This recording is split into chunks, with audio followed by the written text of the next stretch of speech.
शिक्षक पदवीधर मतमोजणीत महाविकास आघाडीचे 3 उमेदवार हे आघाडीवर आहेत। मुंबई पदवीधर, मुंबई शिक्षक, नाशिकमध्ये महाविकास आघाडी आघाडीवर आहे, तर कोकण पदवीधर मतमोजणीमध्ये भाजपचे उमेदवार आघाडीवर आहेत। शिक्षक पदवीधर मतमोजणीच्या पहिल्या फेरीत महाविकास आघाडीची सरशी पाहायला मिळते। मुंबई शिक्षक मतमोजणीत शिवसेना उद्धव बाळासाहेब ठाकरे पक्षाचे उमेदवार आघाडीवर आहेत। शिवसेना उद्धव बाळासाहेब ठाकरे पक्षाचे जम अभ्यंकरांना पहिल्या फेरीत 61 मतांची आघाडी आहे। मुंबई पदवीधर मतदारसंघात अनिल परब आघाडीवर आहेत। अनिल परब महाविकास आघाडीचे उमेदवार आहेत।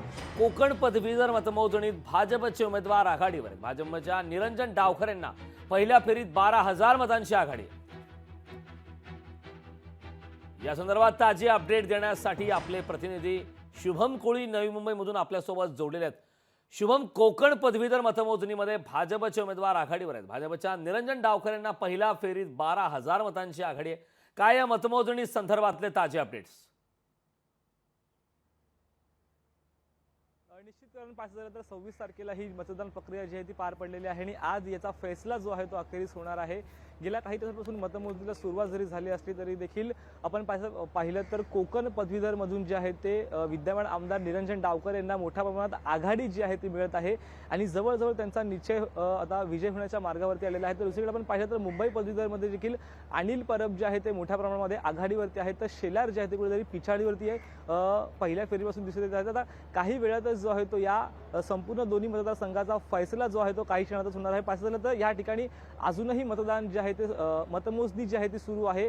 दोन्ही मतदारसंघामध्ये आपण पाहिलं तर 56 आणि असं मोठ्या प्रमाणामध्ये मतदान जे आहे ते झालं होतं, परंतु पाहायचं झालं तर यामध्ये जे आहे ते अनेक मतदान जे आहे ते बाद करण्यात येतात, परंतु यंदाच्या वेळी आपण पाहिलं तर अनेक मतदान जे आहे ते योग्यतेने ठरलेले आहेत आणि कमी प्रमाणामध्ये मतदान जे आहे ते बाद या ठिकाणी झाले। निश्चित आता काय नेमकं आता कोकण पदवीधर आणि मुंबई मतदानाचा फैसला होतो, आता याकडे सर्वांचं लक्ष लागलेलं आहे आणि याचाच निकाल जो आहे तो आता काही वेळातच जाहीर होणार आहे। करण, नक्की शिवम, या संदर्भातले ताजे निकालाचे अपडेट वेळोवेळी तुझ्याकडनं घेतच राहू। मात्र तुर्तास या महत्त्वपूर्ण अशा माहितीसाठी खूप खूप धन्यवाद।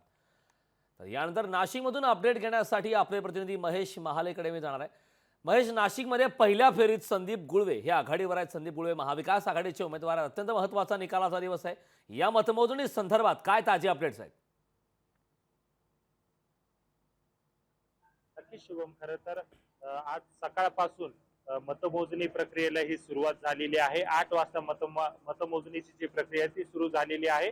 पहिल्या फेरीचा निकाल जरी हाती आलेला नसला तरी मात्र पहिल्या फेरीमध्ये महाविकास आघाडीचे उमेदवार असलेले संदीप गुळवे हे आघाडीवर आहे। जवळपास 715 मतांनी संदीप गुळवे यांनी आघाडी घेतलेली आहे। सुरुवातीपासूनच खरं तर मतपत्रिकेचं जे सॉर्टिंग आहे ते सुरुवातीला झालं। यानंतर जर बघितलं तर 50-50चे गठ्ठे टाकण्यात आले आणि 30 टेबला 1,000 मतपत्रिका देण्यात आलेल्या आहे। त्यामुळे पहिली जी फेरी आहे ती 30,000ची होणार आहे। यानंतर दुसरी फेरी 30,000ची आणि याच्यानंतर तिसरी फेरी होणार आहे। एकूणच जर बघितलं तर पहिल्या फेरीमध्ये जर समजा उमेदवारांनी जर आपला कोटा पूर्ण केला तर उमेदवार विजयी घोषित होऊ शकतोय, अन्यथा आणखी फेऱ्या होणार आहे। मात्र पहिल्या फेरीमध्ये जर आपण बघितलं असेल तर ठाकरे गटाचे उमेदवार असलेले संदीप गुळवे यांनी आघाडी घेतलेली आहे, तर दुसरीकडे शिंदेच्या शिवसेनेचे उमेदवार असलेले किशोर दराडे आणि अपक्ष विवेक कोल्हे यांनी देखील काटेकी टक्कर दिलेली आहे। त्यामुळे एकूणच पहिल्या फेरीचा निकाल हाती येण्यासाठी अजून जरी 1 तास लागणार असला तरी मात्र गुळवेंनी आघाडी घेतलेली आहे। आता त्यांची ही आघाडी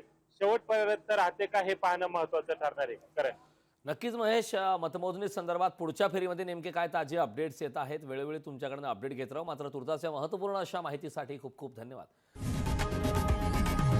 लोकशाही मराठी ऐका, पहा, जागरूक रहा।